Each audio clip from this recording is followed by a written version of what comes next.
बहुत परेशान हैं, लोगों की ज़िंदगियाँ जो बर्बाद हो गई है यहाँ पे आप देख सकते हैं। थोड़ा सा मैं चाहूँगी कि आप लोग कैमरा घुमाएं। देखो, साइड हो जाइए। ये देखो लोग बाहर बैठे हुए हैं, घरों में जा नहीं सकते। यहाँ पे रोड हुआ करता था, यहाँ से नदी बहते हुए आ रही है। यहाँ पे एक प्रॉपर गाड़ियाँ 5-5, 6-6 लोगों की खड़ी होती थी, वो मलबे में दब गई हैं। ये गरीब लोग हैं, ये गाड़ी खरीदते हैं तो 10-10 साल तक धन इकट्ठा करते हैं। इनके पशु जो हैं वो नीचे पूरे दब गए हैं मिट्टी में। पशु खरीदना 1.5 2-2 लाख की गायें होती हैं, भैंसें होती है। ये आसान चीज़ नहीं होती हिमाचलियों के लिए। ये कई कई साल तक पैसा जो है इकट्ठा करके पशु खरीदते हैं। तो इन पे इतना बड़ा संकट आया है और उसके साथ में ही सबसे बड़ी प्रॉब्लम जो है ये है कि अब ये ज़मीन नहीं रही। इस पे जो है घर बनाने हैं, तो अब कैसे बनाएंगे और कहाँ बनाएंगे।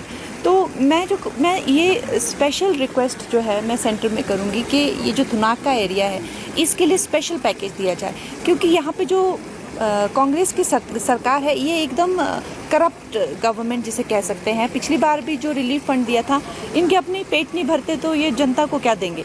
तो हम लोग अभी भी देंगे रिलीफ फंड, पर वो हज़ारों करोड़ कहाँ जाएंगे कोई पता नहीं। तो मैं ये चाहूँगी कि यहाँ पे जो जितने लोगों को देख के मेरा दिल दहल गया है पूरी तरीके से, तो मैं चाहूँगी कि यहाँ के लिए एक स्पेशल रिलीफ, और इस जगह को या इनको कहीं और विस्थापित कहीं और करना है तो उसको पूरी तरीके से लोगों के जीवन को जो है ये फिर से उनको अपने पैरों पे खड़ा किया जाए। यहाँ बहुत दुखी हैं लोग।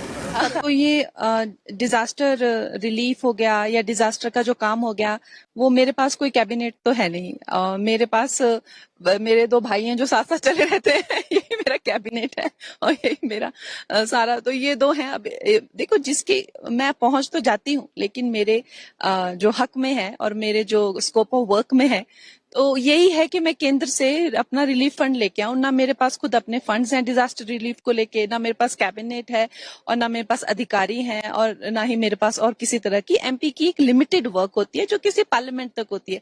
बार बार लोगों को खैर हम बताते भी हैं, लेकिन फिर भी हम पहुंच जाते हैं अपनी सांत्वना लेके। हम भी हिमाचली, हम भी पहाड़ी हैं, लेकिन जिनका ये काम है वो अपना मुंह दिखाते नहीं है, मुंह छुपा के बैठे हुए हैं, लोगों का पैसा खा के बैठे हुए हैं।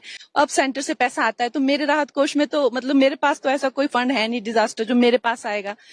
आएगा तो वो केंद्र इनके पास ही, राज्य सरकार के पास आएगा, हमारे पास और जयराम जी के पास तो आएगा नहीं। अब देना उन्हीं को है, लेकिन हम फिर भी जो है अपना काम हम पूरा करेंगे।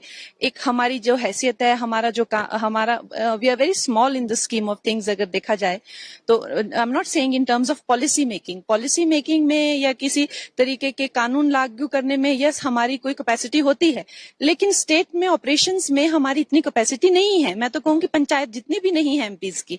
तो फिर भी हम पहुंचते हैं, कोशिश करेंगे। जिनका काम है वो लापता हैं, वो चाहते हैं कि कंगना आके कर जाती तो अच्छा था, या तो कंगना यहीं पे रह के मुख्यमंत्री के काम करती तो भी अच्छा था, पीडब्ल्यूडी के भी कर जाती तो भी अच्छा था।